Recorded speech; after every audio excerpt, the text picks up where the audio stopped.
The creepiest thing I've ever seen a kid draw that actually made sense happened during my early years as a teacher around a decade ago. My first teaching job landed me at a primary school catering to children with vastly different backgrounds and needs. Among the eclectic mix of students at this school, there was a child who had been diagnosed with attention deficit hyperactivity disorder, or ADHD. His mother was a godsend for me. She'd actively participate in school activities, organize games, and even teach me how to better assist her son with his academic progress. Her son had a particular fondness for drawing. He would often start sketching away while I was occupied with the other students, and then beckon me over when he needed help with his tailor-made assignments. One day I approached him as he was engrossed in his artwork. What I saw on that piece of paper sent a shiver down my spine. It was a child's drawing of Edward Munch's famous painting, The Scream. The figure in the drawing seemed to be engulfed in a nightmarish howl, dominating the page with its eerie presence. I couldn't help but ask the child about his drawing, my curiosity piqued and my unease growing. He responded in a matter-of-fact tone, "I'm going towards the light." The sentence, uttered by a young child, carried an unsettling weight. He didn't stop there. He would often draw small stick figures floating towards the sun, accompanied by the same eerie phrase. I never mustered the courage to ask his mother about these drawings. I was afraid of what her response might reveal.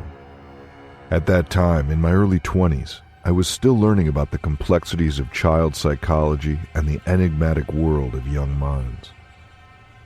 Nevertheless, I decided to keep one of his drawings, thinking it might be a passing phase. When his mother came to pick him up one day, I showed her the drawing and inquired if her son had been exposed to Edward Munch's art or had a particular interest in it. Her reaction was unexpected and sent chills down my spine. She asserted, with absolute certainty, that she had never shown him that painting or anything related to it. Without further explanation, she took the drawing with her.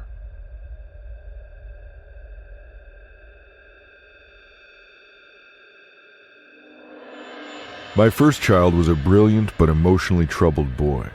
He had a knack for following up praise with misbehavior, a pattern that baffled me. One day, after yet another round of praise and misdeed, I asked in frustration, "Why do you do these things?" I wasn't really expecting an answer, especially from a 4-year-old. To my astonishment, he calmly requested a piece of paper and a pencil. I handed them to him, and he began to draw. First, he sketched a flat plane with a stick figure standing on it. Then he left a gap and drew a diagonal line ascending towards the top of the page. He pointed to the stick figure and said, "This is me." Then he pointed to the gap and said, "This is an abyss." It was an unusual word for a child his age. Finally, he pointed to the diagonal line and said, "This is how you want me to be." I was taken aback. I hadn't expected such a profound response. "But why, sweetheart?" I asked gently. He looked at me with a wisdom that seemed beyond his years and said, "If I try to jump the chasm between who I am and who you want me to be, I might end up on the slope." He pointed to the line which represented that treacherous slope. "I'm afraid I won't be able to stay in one place, let alone climbing.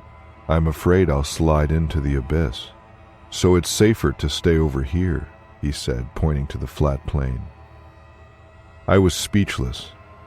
The word expectations would have been far too advanced for a 4-year-old, so he used simpler words like, "how you want me to be." But the concept he conveyed was profound. From that day forward, I never again asked him why he did the things he did. I realized that my son had a deep understanding of the internal struggle he faced between being himself and meeting the expectations of others.